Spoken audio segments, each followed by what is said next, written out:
What's up, everyone, and welcome to our brand new YouTube series, Soul Rankings, where each month we're going to break down, discuss, and rank the month's top 5 sneaker releases. But it doesn't end there. After that, we're going to pit that top 5 against the previous month's top 5 and keep a running leaderboard throughout the entire year. So after that, hopefully at the end of the year, we have a top 5 sneakers of the year. I will not be doing this by myself. I'm going through this with our live release lounge champion, Cop King, Mr. Connor Ing. Ooh, that rhymed. Give me some kudos, Connor. Absolutely. Bars on bars, which is why I have you as my co-host on this. But otherwise, happy to be a part of this, Lawrence, and happy that we're actually going to be able to have a definitive shoe of the year by the end of the series this year. We sure hope so. I'm hoping for a year full of arguments, disagreements, and friendly banter. So let's get into it. And as everyone can tell, it is not the first month of the year right now. We are in February, but we do have a January top 5. The first month, January's episode, got lost in the mail, and Tony's dog ate it. So Connor's going to break it down really quick before we get started. Out of what I was able to salvage out of Tony's dog's mouth, we had at number 5 are the Dunk High Panda. At number 4, the Red Thunder Jordan 4. At number 3, the Kyrie 7 Mom Pack. At number 2, the Blue Tint 350 V2s. And finally, at number 1, the Watch the Throne LeBrons. We had a strong showing in February, and it starts off with, I think in any other month, something that probably finds itself in the top 3, but that's the Rick and Morty Puma Mellow MB1. The mismatched one lime, one solar red-ish sneaker that Mello debuted the day before the All-Star game, the day of the Rising Stars game, which he played in and absolutely killed. And yeah, man, this shoe is absolutely very cool. In a time where All-Star weekend releases have kind of like been dulled down by a lot of sneaker brands, it's really cool to see Puma coming out really hot with the MB1's first collaboration, and they absolutely knocked it out of the park. As a fan of Rick and Morty myself, I kind of wish they went a little bit more outlandish with the design of it, but I do like the portal on the lace day. I do like the trademark that they were able to put in for LaMelo, and the box being an actual portal, chef's kiss. It's a thing of beauty as far as a licensed shoe goes. At our number 4 spot, we have the Cardinal Air Jordan 3s, and personally for me, it was a little bit of a toss-up between these and the dark Marina Blue Jordan 1s for this month, especially when you have a pick between a Jordan 3 or Jordan 1. It's a pretty tough one, especially because they were pretty similar as far as sort of plays on original colorways, but I think the Cardinal Red 3 kicked up a little bit more notice, and I've been seeing it around a lot more, and I think it's the better executed colorway. I will give a spoiler alert for the rest of the 10 months that we're going to do this. If there is any other Jordan 3s that have gray elephant print, they will end up in the top 5 picks of the month, because I just am a sucker for gray elephant on a Jordan 3. Original color blocking, really cool, clean color design.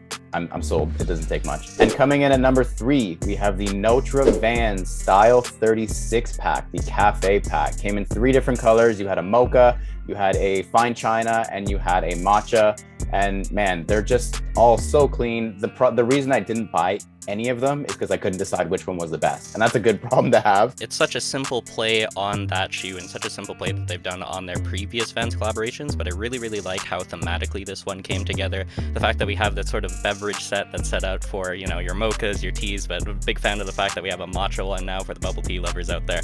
But overall, really love the fact that the whole collection kind of fit in with each other. They had a whole bunch of these tote bags. They had even like tea mixes and other things to kind of go along with. So really liked how big they were able to make this, despite the fact that a lot of people tend to think that all of these Vans collaborations are a little bit more low-key. Couldn't have said it better myself. Connor, give me number 2. Coming in at number 2, we have the Jound and New Balance 990 V3. In the long line of New Balance Jound collaborations, we have yet another one, and also on a silhouette that's kicked up quite a bit of momentum over the past year with collaborations with both Show Fresh Goods, Bodega, and a couple of other very, very big collaborators with New Balance. It's no different with the Jounds again. As we saw with the 992s and their previous collaborations, a lot of people were excited about these, and the execution, despite how subtle that branding is, really, really helped set it home, and really, really helped make it feel like a part of the New Balance family. I will say that there are 5 reasons why these are coming in at number 2 for the month, and all 5 are because Dean peer pressured us to put them in at number 2. So I'm not going to tell him it's not a John, so that's it. That's all we can do.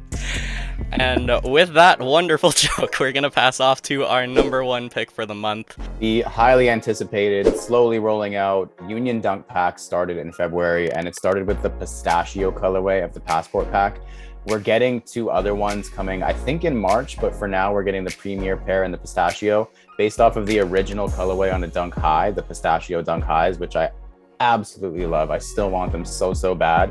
the mint green and like the light navy blue just work so well together. You said Union and you said Dunk, so you knew they were going to end up on the top 5, and I'm not shocked to see them at number 1.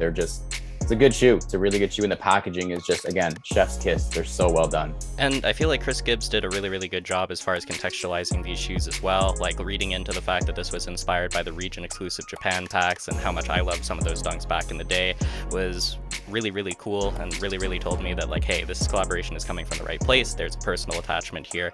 But once again, Union being able to deliver us a great drop on these, despite the fact that last year we were looking at a little bit of a shaky raffle. They did come back in a first come first serve fashion, and we couldn't be any happier that they did, because it meant that quite a few of our members were able to cop these pairs, and it makes it even better that we're able to crown our number 1 as one that quite a few people were able to get. But with that said, and our top 5 for February out of the way, we do need to update our running leaderboard.